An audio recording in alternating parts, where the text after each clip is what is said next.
Hi everyone, welcome to the channel. In today's video, I'm going to show you how to pay Tabby installments. So we all know that we can use Tabby in order to purchase items on the stores and on the shops that are affiliated with Tabby.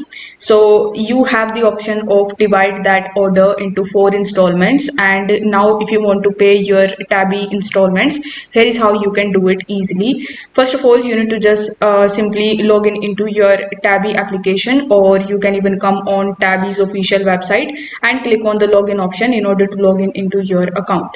Now once you're successfully logged in, you need to select the my payments option. So the my payments option will look something like this. So once you are in your payments section, you will see the make payment option. So you need to simply click on it, or what you can do is you can simply click on any of these and tap on the pay option. So basically you need to select the order that you want to pay, and on the next page you will have to follow further on screen instructions that will include of using your payment method and conclude the payment.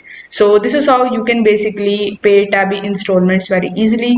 If this video helped you out, give it a like and subscribe to the channel. Thank you so much for watching.